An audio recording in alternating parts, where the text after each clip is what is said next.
Bonjour et bienvenue dans le Podcananast, le podcast qui passe en revue toutes les pizzas à l'ananas. Cette semaine, pour l'épisode 421, nous testons la pizza à l'ananas d'une trattoria qui me tient à cœur. Il s'agit évidemment del Ristorante de Giovanni à Toussieu-sur-Nolotte. On embrasse très fort Bertrand, le patron. Allez, passons sans plus attendre à la première partie, le presenting. Sexe, politique, absurde, internet, numérique et gadgets en tout genre. Bienvenue dans l'école des facs.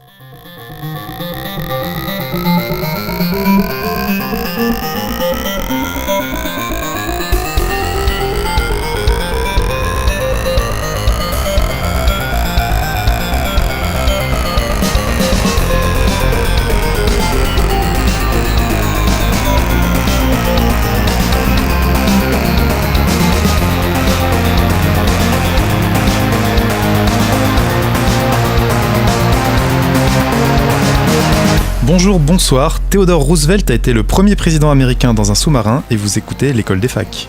Un podcast bimensuel de chroniques aux sujets variés parlant technologie et ou vie numérique. Aujourd'hui on va parler vidéo à la demande et communication non verbale, avec en première partie Sous-X. Bonsoir Sous-X. Bonsoir à toutes et à tous, salut mes amis. Alors tu t'inquiètes pour l'avenir de la VOD ? Je m'inquiète, oui, parce que ça part doucement en sucette, ça rentre en guerre même, dirais-je. Donc on va voir comment les câbleaux opérateurs décèdent gentiment et laissent place à une guerre froide. On verra ça en détail tout à l'heure. Et en deuxième partie, François Courtis. Bonsoir François. Oui, c'est moi. Bonsoir. Salut François. Ça va bien, merci. Peut-être que je suis un peu fatigué parce qu'on a fait les malins, et on a fait on est l'école des facs, nous on fait pas de pause en été, et je reçois une certaine fatigue. Pauvre petit. Alors toi, t'as trouvé mieux que les animojis d'Apple ? Pas complètement. Ah oui, si, c'est ça. c'est ça. Chut, ok, on en saura plus dans ta chronique. Avec nous dans le studio virtuel, Kepra. Bonsoir Kepra. Bonsoir. Comment vas-tu ? Mais je vais très bien en cette rentrée. Loise. Bonsoir Loise. Hello à tous. Comment vas-tu Loise ? Fort bien. Ça va. C'est plus sympa quand t'as pas de chronique à faire. Juste tu chies dans la bouche des gens. Et Flashty.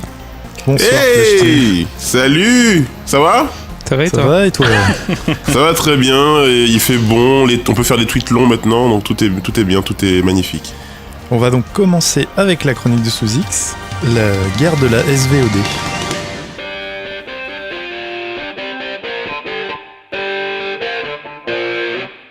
Quand l'Amérique change de chaîne.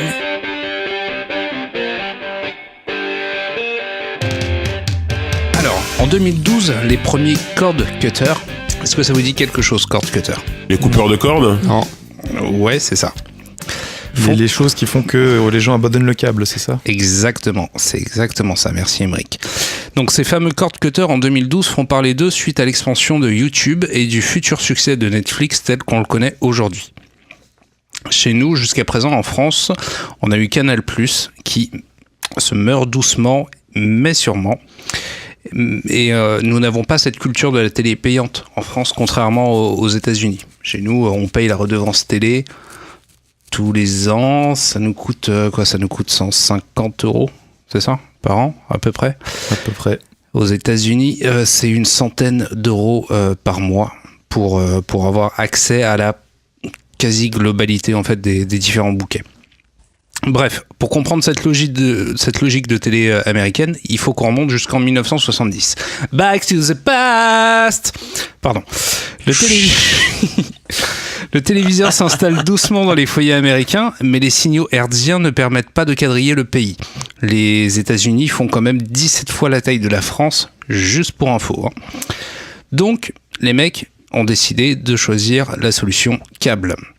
Et le grand gagnant chez nous, en équivalent, ce serait Orange ou France Télécom. Et chez eux, c'est Comcast qui a décidé de s'occuper des travaux. Début 2005, l'expansion du câble est freinée par l'arrivée des signaux numériques à longue portée. 30 ans que les mecs déroulaient du câble et encaissaient les redevances mensuelles, si bien que la pauvreté pouvait être mesurée en fonction du prix que les locaux Donc les locaux, c'est les Américains moyens, le Pékin moyen. Ils sont amérindiens ou pas? Je ne sais pas. Mais bon, en gros, on mesurait la pauvreté en fonction des gens qui avaient accès à la télévision ou pas. Donc ces 3 dernières décennies ont aussi vu naître les premiers grands networks à l'image de Home Box Office, soit HBO, ainsi que les chaînes thématiques et les concepts de télé-réalité, de séries flirtant avec la qualité du cinéma, et toute trash TV que vous pouvez imaginer. National Geographic, Jackass, ouais, tout ça, il y a plein de conneries. History Channel aussi, mais History Channel, c'est pas trop trash TV. Hein. Il y a des trucs marrants. Ah ouais, il y a des trucs trash. Ok, tu nous en parleras. Mais ce monopole ne s'attendait pas à l'explosion de Internet. Alors non, Internet n'a pas explosé au sens propre, hein. Rassurez-vous. Du coup, les câblos opérateurs se muent en FAI. Fournisseur d'accès à Internet, merci l'école des facs, j'en ai déjà parlé. Puisque la technologie TNT, donc la télévision numérique terrestre, permet enfin de couvrir le territoire. Ce qui est con puisque tout passe finalement par le câble via Internet. Enfin, le net passe par le câble. Enfin bon, c'est compliqué, les mecs sont pas très sûrs. Mais bon, c'est YouTube et Netflix qui vraiment inquiètent ces derniers au début des années 2010, après l'apparition des premiers cord cutters. Rappelez-moi la définition déjà. Les services qui mettront fin au câble. Les types qui s'amusent à couper les cordes des mecs qui font de l'escalade gitans. En voie naturelle. D'accord. Les gens qui arrêtent de s'abonner au câble. Ne cherche pas d'aide ici. Merci Kepra. Donc, après l'apparition des premiers cord cutters, on distingue les premiers cord never. Donc, c'est-à-dire les gens qui, une fois le foyer familial quitté, les Jones ne souscrivent plus du tout au câble. En effet, on laisse le soin à papa et maman de payer 10 abonnements pour un accès à l'intégralité de l'offre télévisuelle, là où Kevin, Loïc ou Marvin se contenteront de ce que le web leur propose.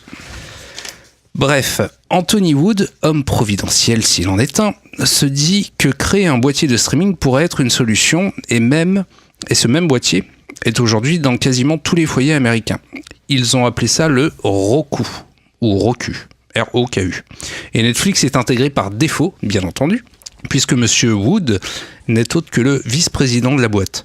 Je ne sais pas si vous connaissiez Monsieur Anthony Wood. Non, pas du tout. Alors là, vous allez me dire, mais pourquoi je vous raconte tout ça? On allait le dire. Bah, pourquoi tu nous racontes tout ça? Non, vraiment, pourquoi? C'est bizarre. Parce que Netflix a fini par rassembler les contenus des grands producteurs au sein d'une seule et même plateforme. On paye 10 € par mois et tout le monde y gagne. Et encore, avec 10 € par mois, on a 2 écrans HD de dispo. Pour 11 €, vous avez 4 écrans de dispo. Tout ça sur le même abonnement. Disponible depuis seulement septembre 2014 en France, la firme voit déjà ses partenaires commencer à vouloir le singer. C'est-à-dire que tout le monde se barre. Petit à petit, la fin des contrats arrivant, je pense pour 2019. Disney, la Fox et sûrement bien d'autres producteurs de contenu décident de faire cavalier seul pour une fois de plus refragmenter le marché de l'offre vidéo on demand et ainsi de se faire de la thune. Mais concluons. Vous commencez à me connaître, je marche beaucoup à l'affect et je pense que la guerre des services vidéo à la demande finira soit par un regain du piratage ou, solution numéro 2, soit par engendrer des plateformes de vidéo à l'image du porno avec des courts extraits qui résumeront bien le film ou la série, comme on a fait avec Dragon Ball Kai. Voilà. Tu m'as l'air bien renseigné sur le porno. J'ai dû creuser mon sujet. J'ai eu un mois de travail. Quelle abnégation. Exactement. On voit que tu es toujours optimiste. C'est ça le plus important. C'est ça qu'on retient. Flash-T. Ben, du coup, ta chronique, bon, j'étais avec toi jusqu'à la conclusion. Après, quand t'as commencé à parler de mini-extraits comme dans les sites porno, là, tu m'as perdu. D'accord. Mais, non, je déconne, mais, par contre, tu es d'accord, du coup? Oui, en vrai, je suis d'accord. Il y a Netflix, c'est un peu dans l'embarras parce que tout le monde se casse. Mais, enfin, tout le monde a envie de se casser. Est-ce que tout le monde se cassera au final? Ça, on verra bien. Ça, c'est l'argent qui va parler, qui va décider. Par contre, moi un truc que je me dis, c'est que j'ai l'impression de voir un peu une bulle, la bulle de la SVOD, tu vois, ça devient c'est le produit hype du moment, et j'ai l'impression que cette bulle est en train de commencer à enfler. Je regarde, moi j'ai pris Amazon Prime, donc j'ai Amazon Prime Vidéo, j'ai Netflix, et déjà Amazon Prime comparé à OCS et Netflix, c'est déjà une baisse de qualité, tu vois. Et j'ai l'impression qu'en fait on va avoir plein de copies de moins en moins bonne qualité. Et on va finir avec les gens qui vont déserter les services, et du coup la SVOD peut mourir de sa petite mort bien dégueulasse à cause de ça. Donc je vois pas d'un bon œil le fait que Disney, la Fox et tout aient leur propre service. Je suis entièrement d'accord avec toi, je partage cet avis. Loise, quel est ton avis sur cette chronique ? Alors, j'ai vraiment du mal à me projeter sur l'avenir de la SVOD pour plusieurs raisons. J'arrive pas à voir en fait qui va dicter sa loi entre le créateur de contenu, la plateforme qui propose le contenu, le FAI et le constructeur de matériel qui fait que c'est accessible. Aujourd'hui, ça a l'air d'être plutôt le deuxième acteur, mais j'arrive pas à me dire si ça va s'inverser, tu vois, parce que quand tu vois que Apple veut se lancer à faire ses propres contenus qui seront sûrement disponibles que sur ses Apple TV, ses iPhones, est-ce que des gens seraient prêts à partir sur des appareils iPhone pour ça? Vraiment, j'arrive pas à avoir une analyse concrète là-dessus. Mais pour faire le lien avec une précédente chronique qu'on avait fait sur la neutralité du net et sur la bande passante et les internets avec des vitesses ou peut-être revenir à des quotas de téléchargement, faut pas oublier que la SVOD c'est quelque chose qui mange beaucoup de bande passante. Et que peut-être celui qui pourra mieux tirer son épingle du jeu sera celui qui aura la meilleure techno de compression des vidéos. Et ça, pour cette partie-là, Netflix, je pense, a un peu d'avance parce que Netflix a vraiment besoin de peu de bande passante par rapport à Amazon ou à Canal Play pour regarder le contenu à même qualité.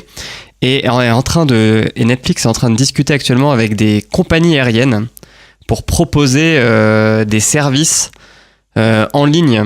Donc, c'est-à-dire qu'on serait en vol et qu'on pourrait se connecter via un Wi-Fi à son compte Netflix et pouvoir télécharger depuis la Terre les films ou les séries qu'on veut. Parce que un des endroits où on regarde le plus la SVOD, c'est quand même l'avion, parce qu'on a que ça à foutre.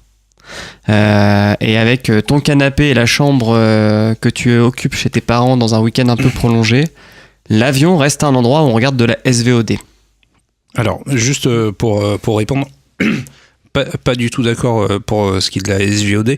Parce que, quand tu regardes le nombre de vues sur YouTube, je pense qu'on peut le considérer comme de la SVOD, déjà. Donc je pense pas que les gens regardent YouTube, principalement dans l'avion. Déjà. Et deuxièmement, quand tu parles d'algorithme, je suis entièrement d'accord avec toi, mais il me semble que Google, Apple et Amazon ont formé un consortium dans lequel ils essayent de trouver le meilleur algorithme de compression, mais qui sera favorable à tout le monde. La preuve en est le H265 qui hérite des nouvelles technologies qui est le grand frère du H264, qui apparemment a été développé avec les GAFA. Hein. Parce que ça, de toute façon, ils n'ont aucun intérêt à chacun dans leur coin essayer de développer l'algorithme de compression le meilleur qui soit, s'ils s'entraident pas alors que ça serait favorable aux quatre. Ok. Mais pour la SVOD, YouTube est de la SVOD, et donc non, le coup de l'avion, je ne valide pas. Mais tu valides pas parce que tu n'y crois pas ? Non, parce que aux États-Unis, c'est vrai qu'ils prennent énormément l'avion, ça je suis entièrement d'accord avec toi, mais si tu considères YouTube comme de la SVOD, YouTube... Non, j'ai peut-être fourché quand j'ai dit YouTube, mais je pensais Netflix. Hein. Oui, non, mais tu n'as parlé que de Netflix. Mais si tu mets YouTube dans la catégorie SVOD aussi, du coup, ça rend caduque ton raisonnement d'avion, je pense. Je ne l'aimais pas. D'accord. Et je rajouterais juste un point que tu n'as pas adressé dans ta chronique pour essayer de décider qui gagnerait cette bataille.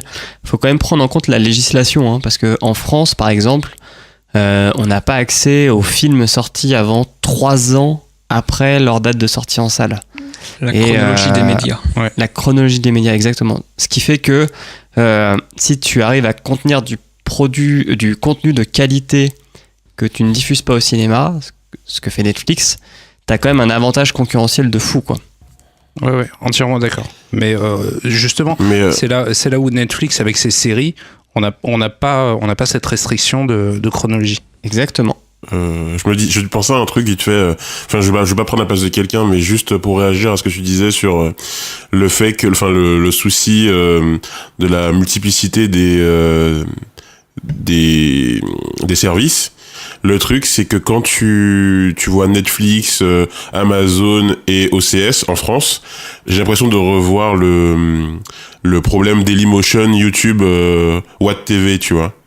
Et en fait, le truc, c'est que ils sont tellement mal branlés, les autres services, que finalement, ce serait mieux débrouillé si on avait eu qu'un seul. Pour le coup, je pense qu'un monopole de Netflix aurait été une bonne chose, parce que la multiplicité entraîne des mecs qui font des trucs à la va-vite. Mais le truc, c'est que déjà ça, c'est pour moi le problème. YouTube, Dailymotion, Watt TV. Bon, Watt TV, je crois que c'était soutenu par TF1 dès le début. Ouais. Je suis plus sûr, mais c'était quand même des petites entreprises qui s'affrontaient. Enfin, tu vois, même si c'était TF1 derrière, ils mettaient pas beaucoup de sous dedans. Parce que c'est une mentalité française. On parle de services payants, attention, hein. On parle de services payants. Puis, là, t'as quand même des mastodontes, quoi. C'est leur cœur, ça fait partie de leur cœur de métier pour certains. Enfin, Netflix et Disney, c'est du créateur de contenu et du diffuseur de contenu. Et ils vont pas mettre 3 francs 6 sous pour développer leur catalogue. Mais t'es d'accord que OCS et Amazon Prime Video, c'est des petits services qui sont dans des grandes ensembles. Amazon Prime Video pour Amazon, c'est pas du tout le cœur de métier. C'est pas le cœur de métier, mais ils mettent des moyens dedans. Tu vois, ils arrivent quand même à créer du contenu comme Le Mans, comme The Man in the High Castle. Ils créent du contenu de qualité pour ça. C'est pas un Dailymotion qui va mettre 5 ans avant de sponsoriser un podcast pour faire une émission vidéo, quoi. Non, c'est vrai, t'as pas tort là-dessus. François Courtis, que voulais-tu ajouter ? En fait, continuer dans ce que disait Flash, c'est-à-dire qu'en fait, avec le retrait Disney du catalogue de Netflix, on va juste perdre 5 ans, alors qu'on convergeait doucement un peu vers le modèle de Spotify pour la musique. Avec Netflix, on aurait eu un Spotify de la vidéo. Mais bon, avec le retrait des grands acteurs, on va perdre 5 ans, en fait. Puisque, en fait, encore Disney, peut-être qu'il peut s'en sortir tout seul, mais tous les autres, à mon avis, c'est impossible. Disney peut-être parce qu'en fait, il a une image audience famille. pour les gamins. Et puis il a un catalogue. Disney a déjà un catalogue que n'ont pas les autres. La Fox a un catalogue. Ah oui, la Fox a un série. Ouais. Donc on va perdre... peut-être que Disney va s'en sortir, mais en gros on va perdre 5 ans en fait. Donc ce qui va, comme disait Sous-X, porte ouverte au piratage de nouveau. Alors qu'on a peut-être la possibilité d'y mettre un plus ou moins fin.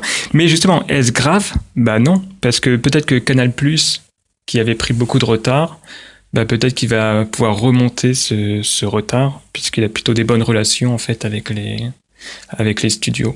Mais c'est intéressant ce que tu dis, François, sur le streaming audio, parce que rappelez-vous les lancements en grande pompe de Tidal, avec les gens qui viennent sur scène pour signer comme quoi ils vont mettre leurs prochains albums sur Tidal. Il y avait Madonna, Daft Punk, Rihanna, etc.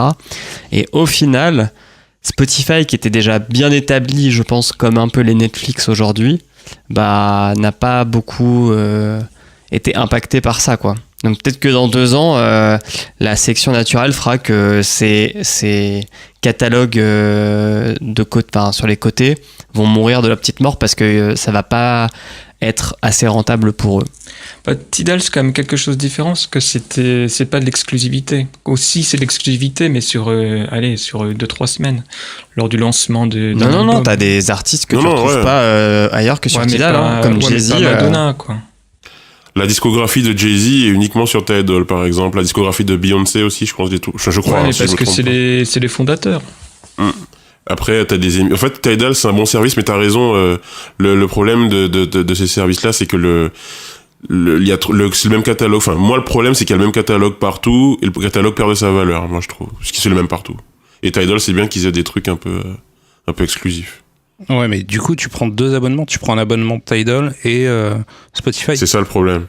Personne ne pourra jamais faire ça, je pense. Enfin, personne. Il y a des gens qui ont de la thune, mais je veux dire, la mass user qui va utiliser ces services, Netflix, tout ça. Moi, j'en prends un. Là, j'ai pris Prime Video, mais je vais l'arrêter parce que voilà, quoi, c'est trop mal branlé. Il y a pas les sous-titres, il y a pas les VF, il y a rien, c'est de la merde. T'as pris Prime Video, mais en fait, t'as pris un Amazon Premium et du coup, t'as accès à tout, quoi. Okay. Oui, c'est ça. Et franchement, je suis vraiment dégoûté d'Amazon Prime Video. Justement, c'est ce que j'explique dans ma chronique. Ça fait 30 ans, en fait, que les Américains ont 10 bouquets à 10 € chaque bouquet, si tu veux, pour avoir la totalité la totalité d'accès à tous les programmes vidéo. Et là où on arrivait avec Netflix à finalement rassembler le tout à 10 fois moins cher, et on est en train de se retrouver dans le même postulat c'est différent. Que ce qu'on a avec la musique. Ouais, c'est vrai ça. Finalement, on sort d'un modèle pour le rattraper. Après, derrière. C'est différent. On n'est pas pareil que les États-Unis. Tu vois, aux États-Unis, ils ont quand même HBO, ABC, ils ont des putains de chaînes qui passent des putains de séries avec des putains de scénaristes. Et eux, ils ont pas besoin de forcément de payer pour voir sur la télé normale des super séries et des super programmes. Alors HBO que nous, en France, son propre service de streaming. Oui, tu vois, mais HBO non. Pas comme ça que ça s'appelle. Go. HBO Go. Et ABC aussi a son propre service, mais sur ces chaînes-là, il y a des vrais programmes, alors qu'en France, à part Joséphine, mais par contre, ils ont pas retiré leur bille des autres, de Netflix. Quand ils ont s'ils ont un contrat avec Netflix, ils ont leur propre plateforme et ils ont certains trucs sur Netflix, mais ils les retirent pas tous, pas comme ce que prévoit Disney. Kepra, quel était ton avis sur la chronique ? Ce que je trouve intéressant, c'est que Netflix, faut quand même repenser à l'historique de la genèse de tout ça, qui était quand même juste des tuyaux, entre guillemets, même si c'est précurseur des tuyaux avec l'envoi de DVD, donc c'était vraiment juste de la logistique pour tous les programmes, et ça a commencé à partir un peu en vrille quand justement ils se sont mis à devenir aussi producteurs, et c'est ça qui est assez amusant, c'est que tout allait bien dans le meilleur des mondes et tout le monde y retrouvait un peu ses billes en diffusant ses contenus là-dessus, et à la fois pour se défendre, je pense en amont de potentiels retraits comme ça, et aussi pour enrichir son offre, ils se sont mis à produire leur propre contenu, et ces contenus fonctionnent quand même assez bien, enfin les différentes séries Netflix, peut-être plus que des films, je crois qu'ils en ont fait quelques-uns, mais on en entend peut-être moins parler,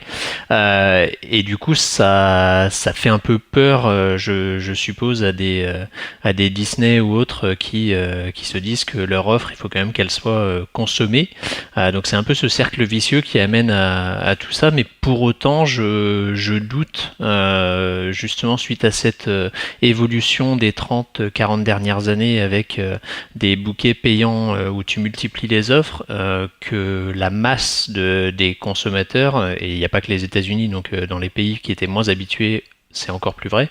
Je suis pas sûr que les gens soient prêts à repasser à 15 abonnements. Donc j'ai des doutes sur la pérennité de ces plateformes qui seraient vraiment orientées sur un producteur et remettre 5-10 euros pour les différents producteurs. Donc j'attends de voir, mais je pense que Netflix, à travers cette attractivité qu'ils ont réussi à générer avec leur propre contenu, réussit quand même à garder une bonne part de l'action, et si jamais je devais en mettre un deuxième en parallèle, je me dirais que un YouTube, même si là on l'intégrait pas forcément, ça serait assez simple pour eux finalement de passer aussi sur un modèle comme ça de distribution d'autres contenus, et je me dis que pourquoi pas ils pourraient avoir leur chance. Oui, on attend YouTube Red avec impatience en Europe, et justement bof. Avec impatience. C'est une blague, je pense. Pour pouvoir regarder les vidéos, avoir le son des vidéos en arrière-plan. Exactement. Pour avoir la fiction de PewDiePie est trop bien. Et les corps de Never, justement, les gens qui ne s'abonnent plus au câble aux États-Unis tendent justement vers l'enterrement de cette ancienne vision du câble américain où on avait 10 abonnements. Donc revenir en arrière, si les États-Unis commencent déjà à ne pas renouveler ce principe, je pense que Et juste pour compléter, je ne sais pas si vous avez entendu parler de e-cinéma en France, qui va être lancé le 20 octobre et qui, par rapport à la chronologie des médias dont on parlait, fait en sorte de chambouler un peu tout ça. Il n'y a pas de moyen révolutionnaire pour le faire parce que toute production qui est diffusée au cinéma se doit de respecter la chronologie des médias. Et là, en fait, ce qu'ils font, c'est qu'ils prennent les œuvres diffusées à l'international et qui ne sont pas choisies dans tout le portefeuille des films qui vont être diffusés en France. Donc eux, ils légitiment ça en disant c'est pas forcément les mauvais films qui sont pas sélectionnés, mais c'est juste qu'il faut bien limiter le catalogue. Donc il y en a plein qui passent à la trappe.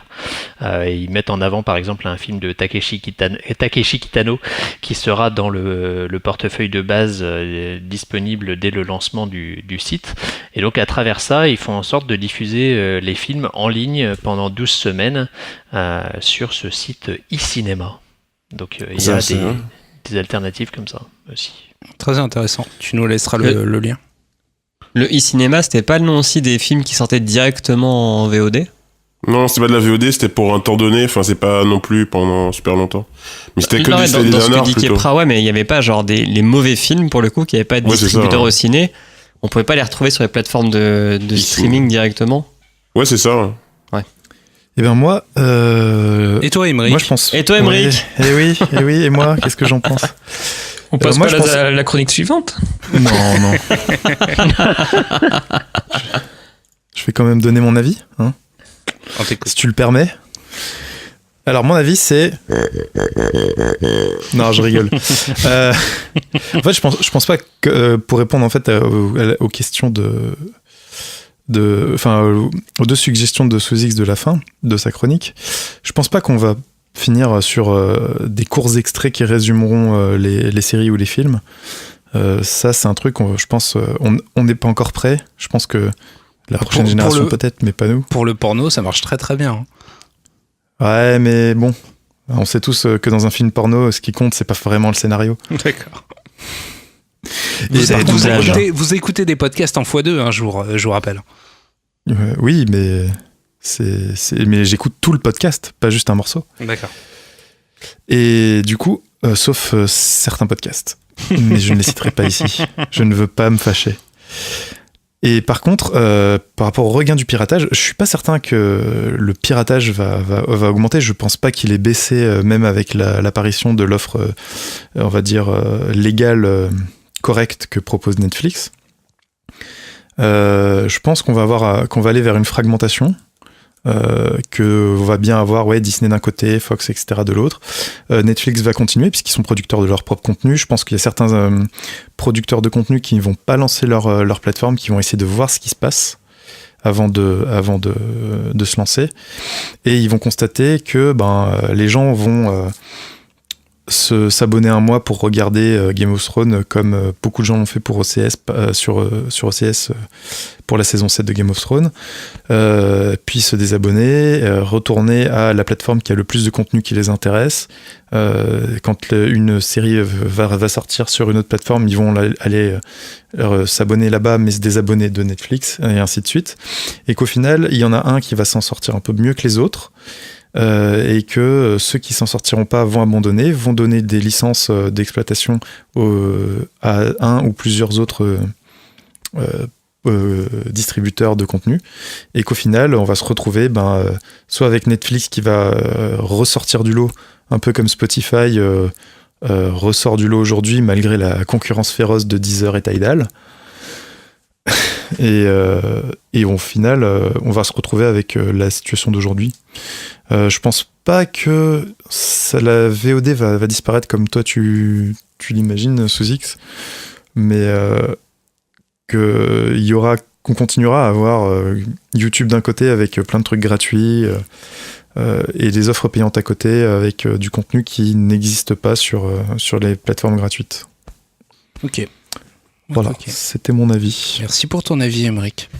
Mais de rien. Quelqu'un j'ai un business model pour vous. Il faudrait genre un Netflix à la consommation.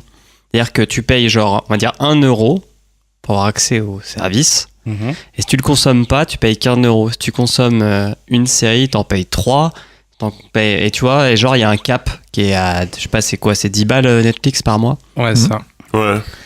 Et avec, peut-être en changeant l'offre du tout illimité, avec même, tu vois, genre, adapté à la consommation, un peu comme on a dans le low cost, dans le mobile, ça pourrait peut-être amener des gens à s'abonner. Mais je pense que tout le problème de ce que tu évoques est qu'une grande partie de l'argent fait sur ces business models-là vient justement des sous-utilisateurs Ouais, bien sûr. qui consomment très peu et qui donc rendent ça un peu plus rentable à cause des utilisateurs qui, eux, sont ultra C'est comme ça que se finance Free Mobile. C'est comme ça que se finance l'assurance. Hein. Mais à mon avis, le truc qui serait vraiment, vraiment cool, ce serait un abonnement global pour la culture. C'est-à-dire que t'as un abonnement genre à 40 € par mois. La licence globale. Et dedans, t'aurais le Netflix ou OCS pour la vidéo. Enfin, tu choisis pour la vidéo ce que tu veux. Et pour la musique, tu choisis l'abonnement que tu veux. Est-ce que ça pourrait pas être Cultureo? Mais Cultureo, ça serait bien, tu vois. En fait, tu payes un seul truc et t'as un service de chaque domaine. Littérature, musique, cinéma. Et tu peux le faire évoluer chaque mois, tu changes si t'as envie de changer de service. Faudrait qu'on en débatte de la licence globale, ouais. Ce serait la médiathèque. La médiathèque EO. La médiathèque Georges Brassens de Marigny-en-Brie. Grâce à cette chronique, j'ai envie d'ouvrir un vidéoclub avec des films sur clé USB, quoi.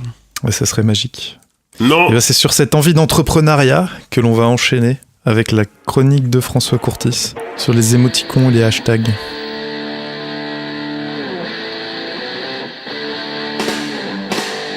Emoji, hashtag nostalgie.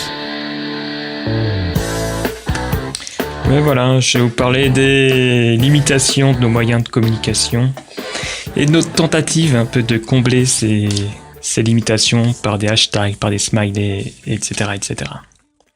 Parce qu'en effet, en fait, la communication, même le langage en général, c'est nul. Il suffit de regarder n'importe quelle comédie romantique pour s'en convaincre. Un quiproquo et c'est parti pour 1h30 de pleurs et de rires avec Sandra Bullock, et etc., etc. Ou l'autre, la Julia Robert. Julia Robert.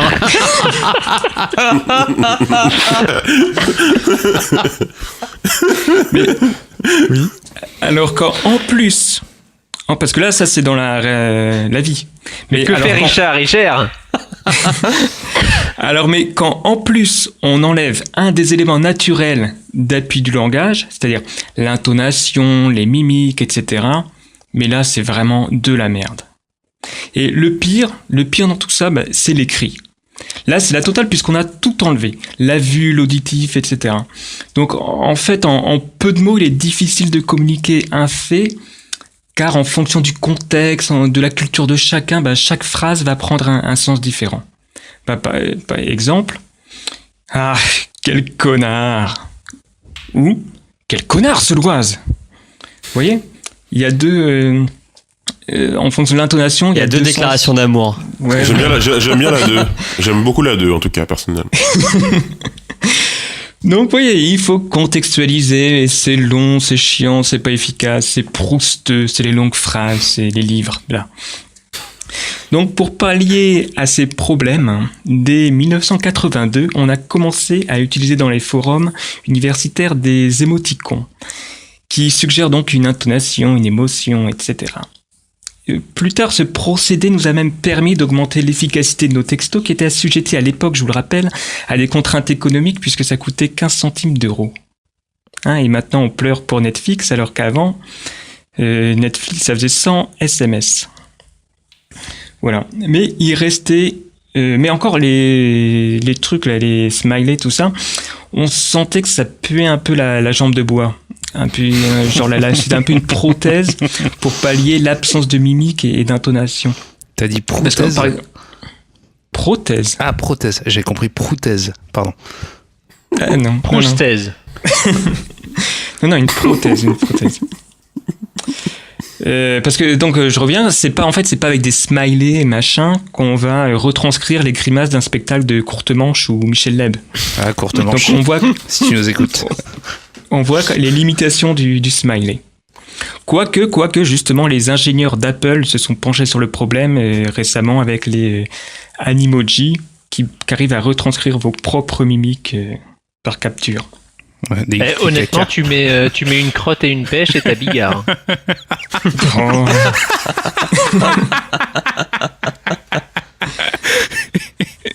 Merci Kepra. Mais donc ça c'était aujourd'hui, mais revenons 10 ans plus tôt, en 2007. Et Michel Leb, c'était aujourd'hui. Donc 2007, Sarkozy. En 2007, Sarkozy, et c'est l'année aussi où on a vu apparaître les hashtags sur Twitter, les premiers, ceux qui n'étaient même pas en lien HTML. Et c'était un principe à la base proposé en plus par un employé de Google, d'ailleurs. Ah bon? Ouais. Ok. Et là, selon moi, en plus, c'était un employé de Google qui était Tweetos, assez influent apparemment, et donc sa proposition en fait a été adoptée par les autres Tweetos. Ok. Et Jean-Marc Maudiez. Non, c'est Morandini, pardon. Mais autant le smaglé, moi j'ai toujours trouvé ça un peu beauf, une proutaise, hein, comme dirait Suzy. Mais là, moi je trouve le hashtag, moi j'ai trouvé tout de suite que c'était vraiment très très fort. Parce que déjà, c'est un peu une lessive, quoi. C'est du 3 en 1. Puis qui permet déjà un référencement par tag. Bah, c'est le truc qu'on voit dans les blogs. Sauf que là, tu le fais au niveau de la conversation. Deuxième point, bah, ça permet de contextualiser. Alors que ça, c'est un usage qui est venu un peu plus tard, en fait. En mode un peu de blague. Un exemple de contextualisation. Si je vous dis, écoutez bien. On t'écoute. Les rouleaux ne me déçoivent jamais. Hashtag Fort Boyard, hashtag Boops, hashtag LOL. Vous comprenez quoi? Que les rouleaux de pâtisserie, puis permettent de masser les boobs. Non, hashtag Fort Boyard. Bah oui, on visualise. Le caméraman a bien ciblé le décolleté de la meuf qui était sur les rouleaux. Et elle s'est bien cassé la gueule. Elle s'est bien cassé la gueule aussi. C'est hashtag LOL, hein, quand même. Ouais, non, je pense que le hashtag LOL, c'est du sarcasme. C'est pour dire, je suis pas macho. Hein. Le hashtag LOL, en vérité, voilà, c'est ça. C'est pour dire, moi je respecte les femmes. C'est le hashtag Hanouna. Hashtag ironie, quoi. Hashtag Laurent Baffy. Bon, laissez-moi rêver et imaginer le truc comme je veux. Hein. Merci. Et donc le troisième point, bah, c'est de transversaliser, puisque en fait, je dirais même d'hyperlinker le langage. Puisque le hashtag, en fait, me permet de sauter d'une conversation à l'autre, d'un canal à l'autre. Donc, en l'occurrence, du canal Fort Boyard au canal Boops. Oui. On pourrait prendre l'exemple précédent. Et en fait, là, on rejoint plus ou moins l'usage historique du hashtag, puisqu'à la base, c'était sur les IRC pour signifier le channel de conversation, un peu comme on a aujourd'hui avec Discord. Mais malheureusement, le hashtag a un peu perdu de sa superbe, juste au profit des emojis. Le hashtag LOL a été peu à peu remplacé par une petite crotte, la jaune, qui rit aux larmes. Parce que bon, ça attire plus l'attention. Mais pour moi, c'est vraiment dommage, car je suis vraiment convaincu que l'emploi massif du hashtag aurait permis d'augmenter les capacités d'apprentissage des intelligences artificielles en leur donnant le contexte directement. Donc si en 2045, on n'atteint pas la singularité, la communication homme-machine, ce sera de ta faute. De la faute de qui? Toi. Non, toi, auditeur. Ah, d'accord. Qui n'utilise pas assez de hashtag. Ben voilà. Et dans la même veine, en fait, un peu notre générosité envers les intelligences artificielles, on peut aussi parler des balises. Par exemple, le balise ironie. Vous savez, là, le truc entre crochets. Balise ironie, pas mal ce dernier iPhone. / ironie. Entre crochets. Je sais pas si vous voyez le truc. Ouais, ironie, bah, tu peux le remplacer par troll, hein, ce serait pareil. Ouais, voilà. C'est moins de lettres.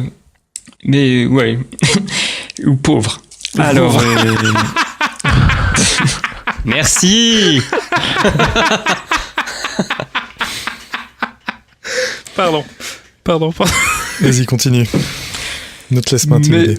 Et d'ailleurs, justement, ce genre de hashtag est utilisé sérieusement dans les programmes d'analyse de texte. Ce qui permet en fait de montrer au programme, de lui montrer des structures dans le texte. Donc voilà. Ok, donc là on a parlé du texte et maintenant l'audio. Penchons-nous sur l'audio. Puisque justement les podcasts se développent, la radio, tout ça. Donc, et l'audio c'est mieux que l'écrit, qui était le degré 0, je le rappelle. Mais il manque l'audio, il manque encore le visuel. Et là la solution, on la connaît tous. Elle nous vient du théâtre et c'est la didascalie. Et c'est ce que je prédis justement pour les podcasts dans les années à venir. La didascalie, mais peut-être qu'on pourrait parler aussi de la Reebok-scalie. Pas la blague. La Nike-scalie aussi. La Nike-scalie. Ou aussi l'Adidas Obispo, puisque Cali, chanteur français, Obispo. Bon allez, hashtag je sors, hashtag TG. Hashtag la fin. François Courtis se lève et lâche son micro dans le vide. Sous X le regarde avec admiration. Sur les notes de François Courtis on peut lire « Et vous, quels sont vos procédés préférés pour enrichir vos textes ? Caca boudin prout ?» Bon, déjà, cacaboudin prout, non. Cacaboudin prout, ça y est, sous X il est parti. Ah ouais, là, sous X, il est dans un autre monde, là, c'est fini, là. C'est ça l'école des facs. Alors, me permettrais-tu Vas-y. C'est parti. Alors, déjà, premièrement, je trouve ça hyper intéressant en fait, l'apprentissage de l'IA via les hashtags, parce que ça permettrait de contextualiser effectivement le propos qui est dit à un certain moment sur un certain sujet, et que ça permettrait de rendre l'IA intelligente plus vite, plutôt que de lui balancer finalement du dictionnaire ou des romans dans lequel au final il y a qu'un seul contexte et que ça n'est pas balisé, qui est de l'ironie, de l'humour, du drame et tout ça. Et c'est là où en fait ta deuxième intervention sur les crochets / ironie machin rejoint aussi cette idée du hashtag, c'est que tu fais apprendre à l'IA un langage qui est déjà codé. Donc je sais pas comment fonctionne l'apprentissage d'une IA aujourd'hui, mais je trouve l'idée très intéressante. Après, pour revenir au hashtag, tu dis qu'on l'utilise plus beaucoup et qu'on utilise des smileys à la place. Je n'utilise pas Instagram, hein, mais j'entends énormément de gens dire que quand tu fais une photo de merde sur Instagram et que tu veux avoir beaucoup de likes et beaucoup de vues, tu rajoutes tous les hashtags du monde, parce que apparemment c'est pas aussi restreint que sur Twitter. C'est le royaume du hashtag. Exactement, le royaume du hashtag. Ouais, donc, tu prends une photo de coucher de soleil, donc tu mets hashtag ma vie, la vie est belle, coucher de soleil, planète, la lune, machin. Vraiment, Instagram, c'est différent, parce que là, c'est vraiment que le hashtag, c'est vraiment que du référencement, que du tag de blog. Mais c'est pas dans la conversation, alors que là, ma chronique, c'était vraiment dans la communication. Uniquement dans la communication. D'accord. Bah, dans ce cas-là, je vois pas trop en quoi le hashtag prend une importance dans la communication, mis à part le fait de classifier les sujets. Bah, classifier, contextualiser. Avant c'était énorme. À la place du smiley. À la place du smiley, t'avais un hashtag. Mais aujourd'hui, le hashtag, si tu veux, je comprends en fait que tu regrettes que le smiley ait remplacé le hashtag, mais aujourd'hui, dans la situation dans laquelle on l'utilise sur les réseaux sociaux, le hashtag n'a plus du tout la même signification qu'elle l'avait avant. Du coup, ça me va bien, moi, les choses telles qu'elles sont aujourd'hui, et à la place d'avoir hashtag caca ou hashtag poupe, je veux bien un emoji caca. Visuellement, c'est plus parlant. Loise, quel est ton avis sur l'avenir de la didascalie ? Moi, j'y crois pas. Parce que même si tu n'en parles pas par choix éditorial, la communication, c'est avant tout du langage corporel, François. Et que à l'écrit, tu pourras mettre tous les hashtags, les smileys que tu veux, tu ne pourras jamais deviner vraiment ce que veut dire ou l'intention de ton interlocuteur si tu ne vois pas son corps. Ça s'appelle la synergologie. La discipline scientifique de lecture du langage corporel. Et c'est pour ça qu'on fait du FaceTime et que les autres font du Hangout. C'est pour ça qu'on fait ce podcast avec de la vidéo, parce que c'est quand même bien plus pratique pour voir quand est-ce que les gens veulent parler, si les gens t'écoutent, etc. De voir leur tête plutôt que de regarder un chat Discord. Et je pense que c'est aussi pour ça que les hashtags sont un peu remplacés par des gifs dans les tweets. Moi, j'utilise très peu les hashtags et beaucoup les gifs pour mettre une intention ou pour donner un sens à ma phrase. Je sais pas si c'est ce que vous faites aussi, mais je trouve ça beaucoup plus utile. Et je finirai par une petite histoire de vieux con qui traînait sur des forums à la fin des années 2000. Mais sur le forum où je traînais, on avait un smiley, c'est le smiley red face, qui nous permettait d'identifier toutes les phrases ironiques et sarcastiques. Et en plus, ça donnait une sorte d'effet de groupe parce que des gens qui ne connaissaient pas le forum ou l'esprit du forum ou qui faisaient pas partie de la bande, entre guillemets, comprenaient pas la signification de ce smiley. Et du coup, on était cons, on était fiers. Vous étiez jeunes et cons. Oui. Vous étiez vieux et fous. Exactement. Vous dormiez Avec le sous les hashtag et nous avec nos smileys. Bah, les smileys, personnellement, pas les smileys, pardon, les gifs. Au niveau de détestation, ils sont tout en haut. Avec les films de Julia Robert. Hein. Et Richard qui gère quand même. T'aimes pas les gifs? Ah non, c'est horrible ça. Non, généralement ça apporte vraiment rien, je trouve. Quoi? Parce que tu mets pas un gif pour apporter du langage corporel quand même. C'est pas sérieux. Bien sûr, évidemment. C'est comme ça que tout le monde utilise. Tu vois, reprends ta phrase sur les rouleaux là, avec la meuf qui tombe. Si tu mets genre le loup de Tex Avery en gif, désolé, je peux pas dire gif, en gif, tu as aussi une bonne indication de l'intention de ta phrase. Ah non, tu perds de l'information. Pourquoi ? Parce que donc à la place de quel ? À la place de quel hashtag ? Tous ? Bah du lol et du boobs. Bah non, déjà Tex Avery, tu perds le lol, tu perds le boobs, pardon. Éventuellement t'as. En plus, c'est pas grave, mais pour moi tu perds pas le boobs. Bah si, Tex Avery, t'as pas de boobs. Après, je peux combiner les deux. Non, mais le loup de Tex Avery, quand il siffle, etc., c'est parce qu'il voit une fille sympa. Ah, ça. Ouais, bah alors tu perds le lol. Ou sinon, c'est le vieux lol pourrave des années 30. Là. Mais c'est un dessin animé, donc c'est lol. Rappelez-vous, quand nos grands-pères disaient l'exagération lol. qui crée le lol. C'est lol bien pourrave des années 30. Ok, mais c'est pas grave, je t'ai pas convaincu sur le gif. Non. Moi, tu m'as convaincu. Et toi, Kefra, es-tu convaincu ? Je suis assez convaincu par le GIF. Ça sent la guerre entre les deux clans.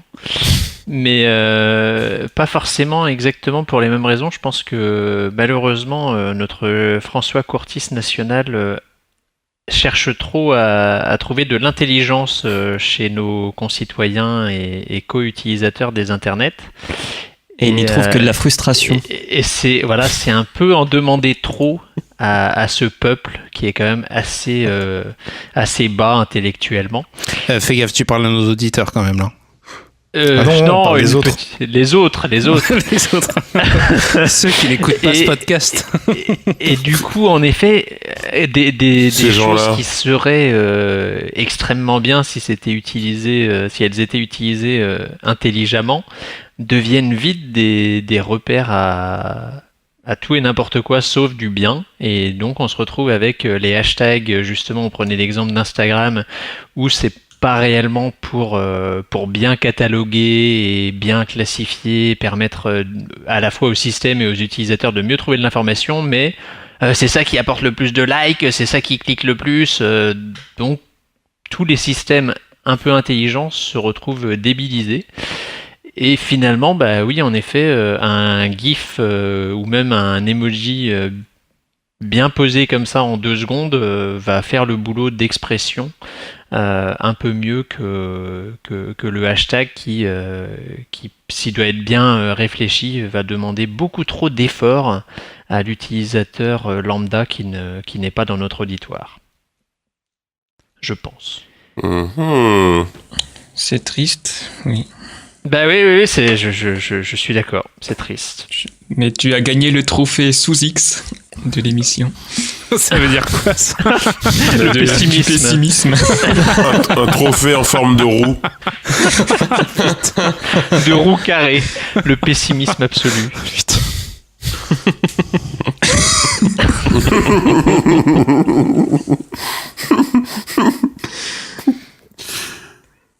C'était moi après, c'est qui?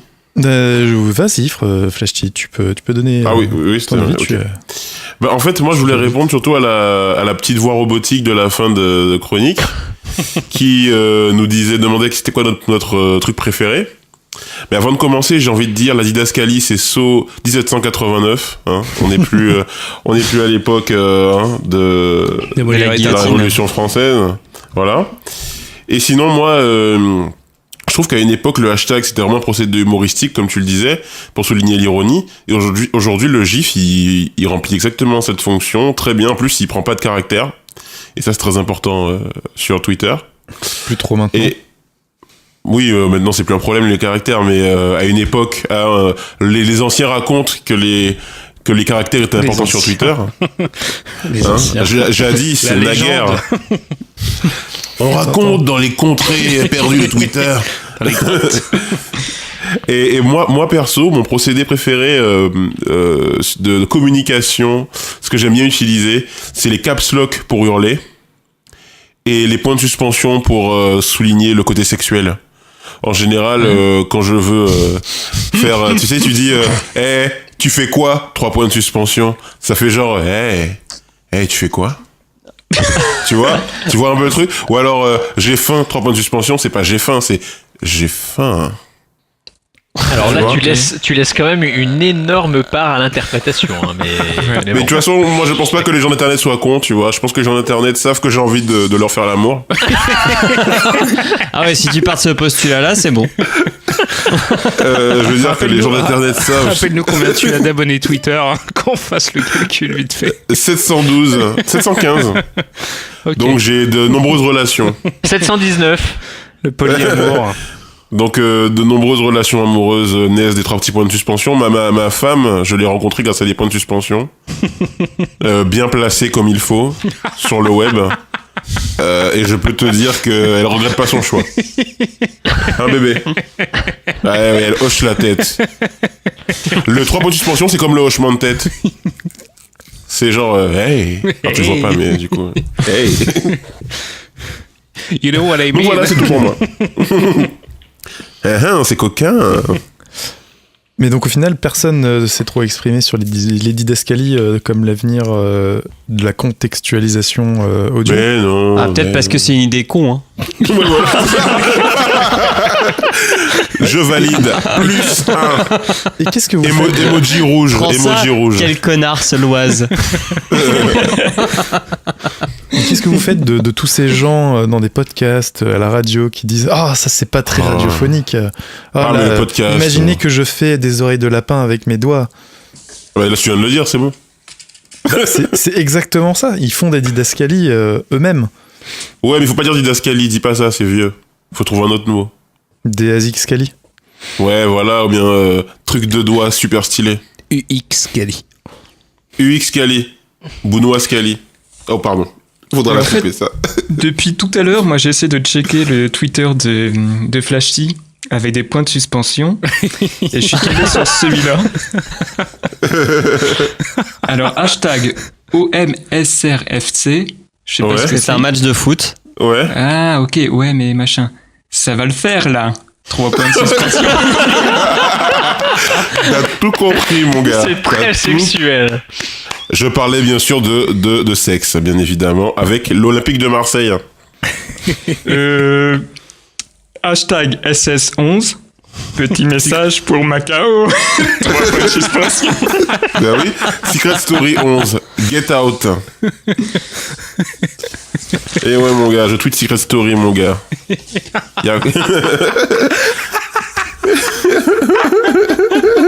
Je pense qu'il faut enchaîner là, parce que sinon on va être dans des moments gênants. On va les laisser se calmer un petit peu.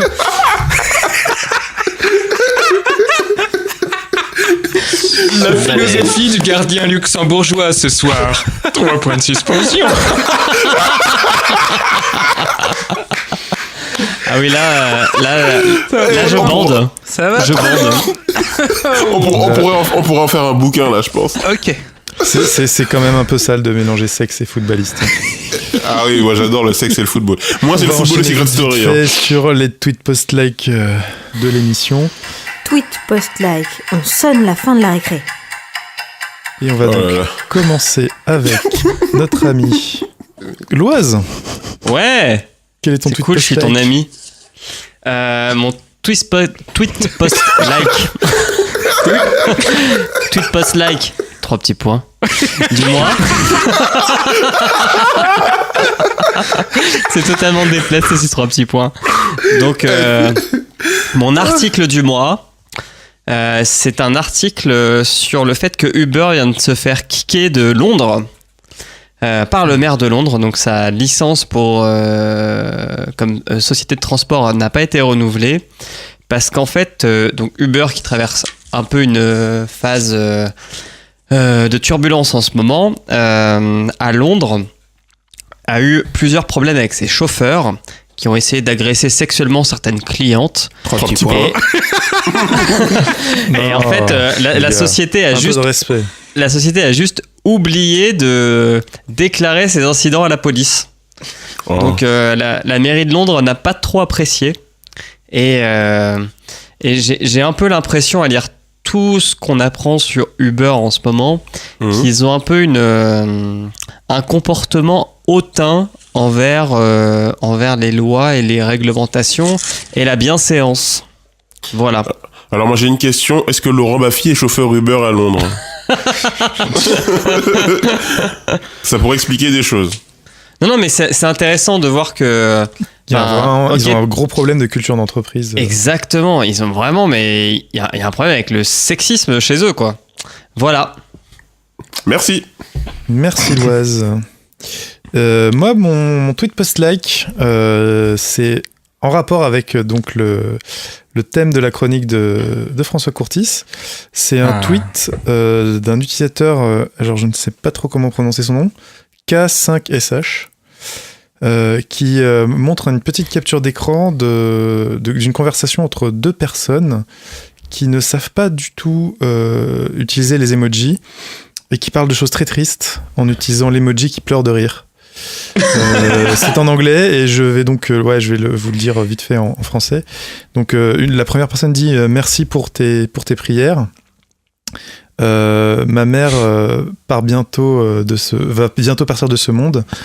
3 petits emojis qui pleurent de rire.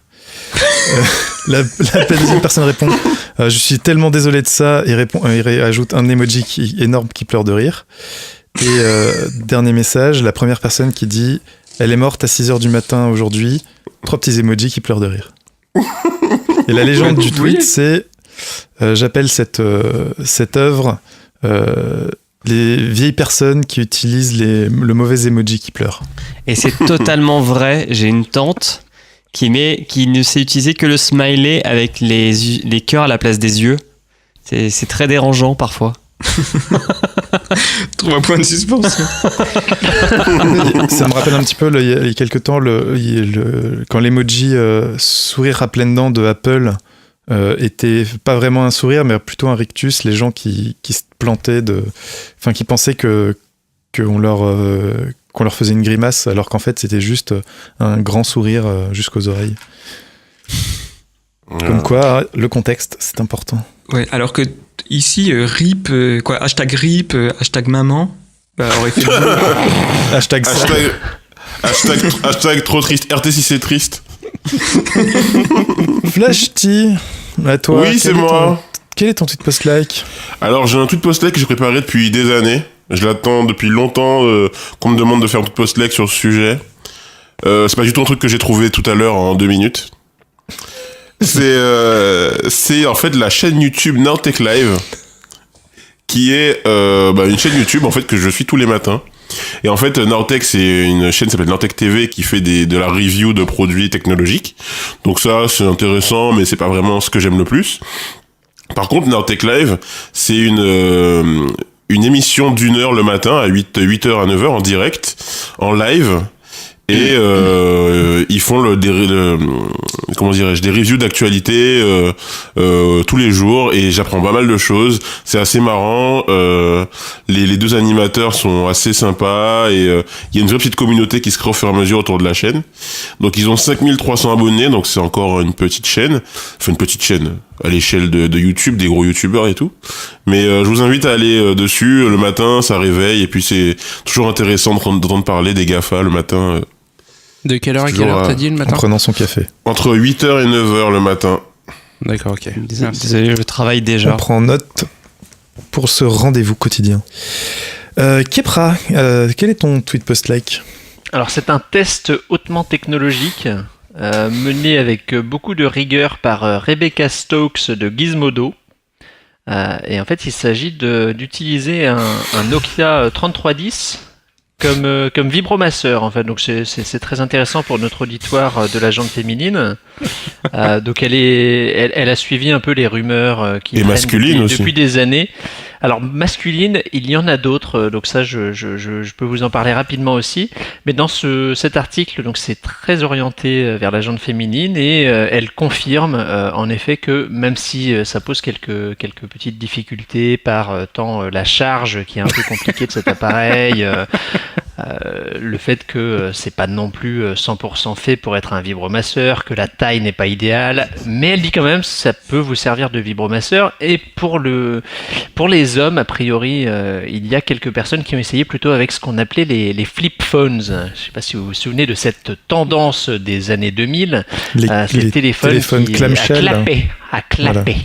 Donc les téléphones qu'on pouvait ouvrir et refermer, et donc comment ça marche, dis-moi. Comment ça s'utilise, dis-moi. Notre cher fibro-tigre amateur des flashlights pourrait éventuellement être un testeur de ce type d'objet. Je suppose que le principe est d'ouvrir l'appareil. Oui, bon, c'est bon, on a compris. Attends, non, moi j'ai pas compris. En fait, tu fais quoi? Et de faire vibrer tout ça. Tu le mets sur l'urètre? Non. Allez, c'est bon. Merci. Bref, voilà. Donc il faudra qu'on mette un hashtag Not Safe for Work sur le podcast. Hashtag NSFW. Hashtag explicite. Hashtag tuto plutôt. Explicite, un tag explicite. Le TPL que vous allez écouter n'est pas Safe for Work. Une petite idée. Oui, je le ferai. Et c'est sur cette belle recommandation hygiénique une belle recommandation, j'adore. que se termine Point de cet suspension. épisode 11 de l'école des facs. 3 petits points. Chères auditrices, chers auditeurs, merci de nous avoir écoutés. N'hésitez pas à nous envoyer plein d'amour sous forme d'étoiles, accompagné d'un commentaire sur iTunes. Oui, pour de vrai. Si vous souhaitez réagir ou pourquoi pas intervenir dans une prochaine émission, faites-nous signe. On est présent sur Twitter et Facebook, @écoledesfacs. Vous pouvez également retrouver les liens de l'émission sur notre site, écoledesfacs.fr. Mes amis, je vous laisse le mot de la fin. 3 petits points. 3 petits points, je l'ai noté. C'est pas mal. Et force et honneur au Didascali. Allez, bonne soirée tout le monde. Allez, à dans 2 semaines. Salut. Ciao. Adieu.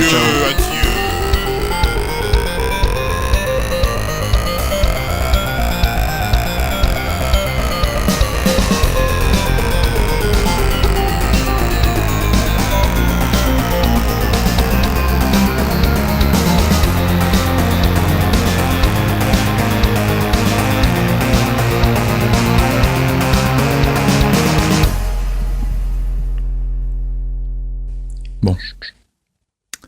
Je commence. Vas-y. 3, 2, 1.